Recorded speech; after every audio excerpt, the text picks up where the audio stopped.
Welcome to the Drill Down in-depth answers to oilfield questions. I'm John Spears. And I'm Richard Spears from an undisclosed location. Well, we should tell folks that if the audio quality is a little different this week compared to others, it's because you, sir, are on the road. We've sent you out on a field trip, as it were. That's right, because, our firm spends all of our time thinking about oilfield equipment and services. Now John's on the road somewhere, but we spend all of our time thinking about drilling holes in the ground and completion work, no matter somewhere place on the planet. And we spend not that much time confirming or trying to verify what is the demand for the ultimate thing that our industry produces, which is oil and gas. So it's very convenient then that you loaded up a couple of weeks ago and started driving, right? And find yourselves today in lovely Maine, I should point out, right? Yeah, we're pretty close to the town of Bar Harbor, and the bigger point is this: starting back in June and July, yes, not August, but then all of September and into October, I've been traveling, Texas, our home state of Oklahoma, Colorado, New Mexico, Arkansas, Tennessee, Virginia, Pennsylvania, Connecticut, Massachusetts, Rhode Island, now Maine, and observing what's going on in America these days. And back in when the whole thing COVID hit the U.S. Behaved just like Italy and Spain did, which was we slammed everything shut, everything's sheltered in place, the economy just ground to an absolute halt. And that was still in place in May and going into June. But here's the thing that I've noticed, and this is what the podcast is about. I think that America has gone back to work. and I think that the data isn't yet showing that. Because again, if all I did was walk out on my front porch and look at what I saw out there, and I say, well, there's more people walking up and down the street, that's a data point. But I'm in like the 8,000th mile of this survey, and the high-end hotels are full. The restaurants all up and down the East Coast, they're absolutely full.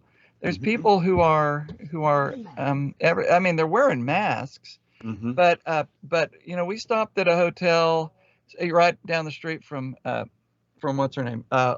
Taylor Swift, her house. They've had record sales for this summer and into the fall. They're just booked up. Record sales of records, or just record sales? Yeah, record sales. Yeah, Taylor's coming out getting a lot of takeout. And but the big thing is, and probably the thing that matters most, the interstates are packed with trucks and with cars.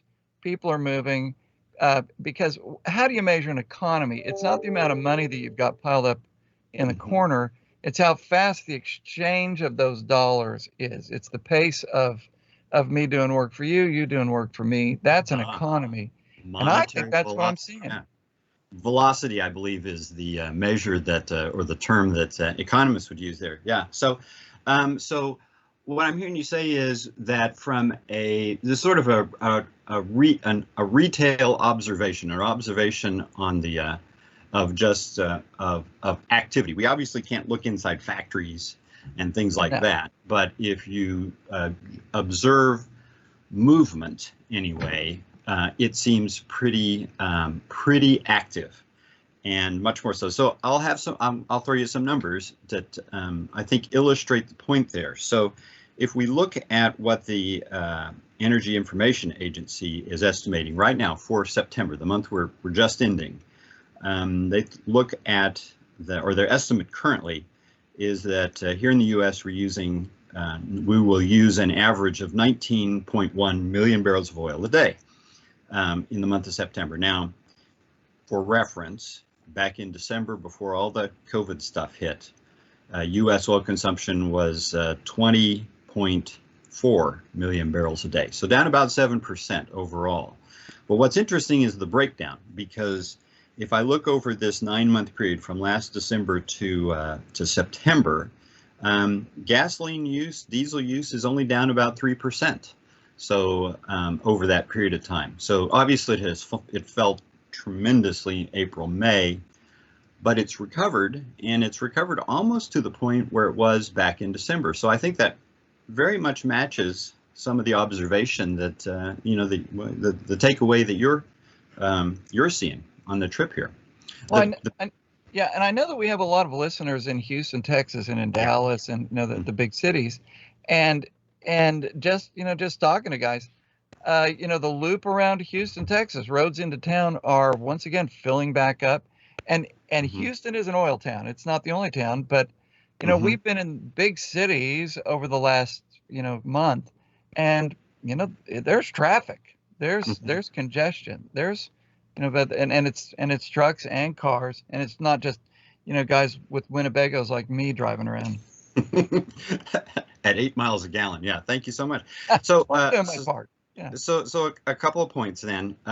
When you look at the overall numbers, it's very apparent that that air transportation, that jet fuel use is way down. So that's a sector that hasn't come back. In fact, the numbers would suggest that jet fuel use is down still 25-30% from what it had been pre-COVID levels. So yeah, we're driving around a lot more. Trucks are moving. A lot of that kind of stuff is almost back to where it had been, but the air sector, air transport is still going to be a weak spot. But the other point I would make is that what catches my eye is how, as things have recovered, as the economy has recovered and as fuel use has picked up, how the near-term estimates of oil consumption have really been, marked up. So back in June, the EIA was estimating that Q4 of this year, U.S. oil consumption would be 18.8 million barrels a day. 4 months later, September, they're now estimating that Q4 consumption here in the U.S. will be almost 1 million barrels a day higher, somewhere around 19.6, 19.7 million barrels a day. So the recovery as it has unfolded is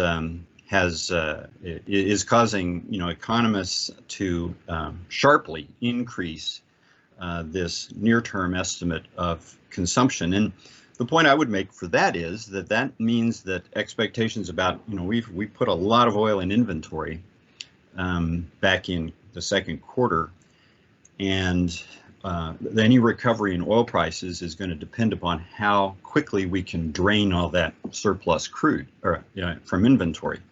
And so the fact that we're expected to use more oil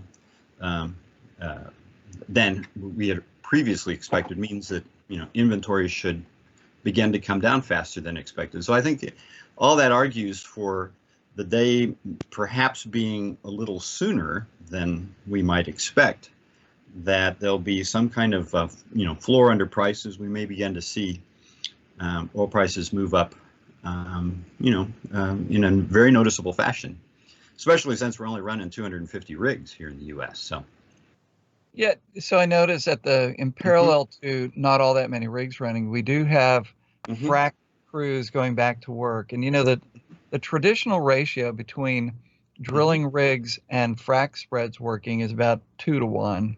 Yep. So 2 drilling rigs to 1 frac spread. And so if you've got 250 drilling rigs, you should expect to see 125 frac spreads working. And I think the Primary Vision guys have it at around 100 these days. But, it does feel like we're still in an under completion mode right now relative to the drilling activity. But you're seeing a stability in rig count, right? Or a stability or a slight rise at this point. It's tracking like you've forecast. Right? Yeah, right. I think, it'll bounce around about where it's been for a few more months. So, we're at a bottom. It's gonna, kind of stay where it is for a while yet. But the things are beginning to fall into place that would suggest that a recovery will begin to emerge in 2020, and maybe what you're seeing in terms of driving around and so forth, and what the overall numbers would suggest is that that recovery will emerge a little bit sooner than what we had been cautiously expecting. So, one of the things that we're paid to do is to predict the traffic jam. Not that the car was made, but the traffic jam. And I wonder if one of the traffic jams that I'm imagining coming is a paucity or an underdevelopment of oil and gas, because I spent a lot of time this week on the phone with that'd be last week, a lot of time last week on the phone with European investors, and there's just zero appetite to invest in a company that either drills a well, completes a well, or produces a well. It just doesn't. It's just no appetite for it. That appetite probably comes back if the price of oil is $120 a barrel, but it's not anticipating that. It's anticipating that the demand falls forever. But I think that might not be the way to bet, right? Yeah. Well, so clearly that mindset's in place now, and a big portion of that might be affected by the uncertainty around the election, because obviously that could set the tone for investment in this industry for a while, and folks may just not be willing to make a bet ahead of the election results. So again, another thing to take into consideration when we think about the timing of recoveries and level of activity and things like that we might all enjoy. So. Yeah, so we'll see how it goes. So you will be heading back this way. I hope you take a different route coming home so you can continue this survey of activity. I might suggest that you go through Evansville, Indiana on your way back. Oh, and why would I? I mean, I've already gone to Williamsport, Pennsylvania, which was the home of Little League Baseball, but why Evansville, Indiana? Well, Evansville, Indiana is Stoplight City. And I've always wondered if they named the town Stoplight City because they think nobody else has a stoplight. So if you're there,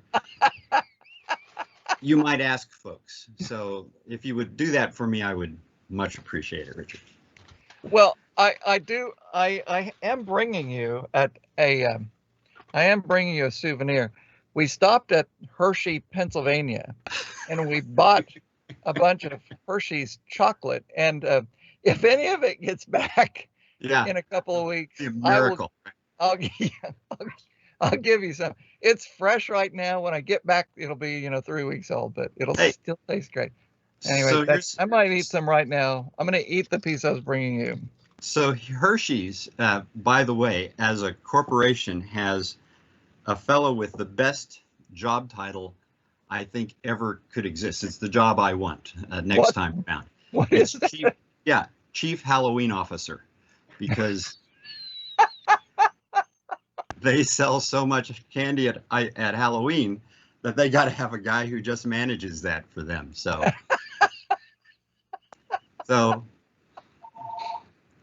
I've got something to aspire to. Anyway. Wow. Well, right. Okay. Thanks for this. Checking in from the road, Rich. Be safe. Keep your eyes open, and if you've got anything else out, call us up. We'll talk about it. How's that sound? Keep your stick on the ice. Sure. Yeah. Thanks for listening to the Drill Down. This has been John Spears. And I'm Richard Spears.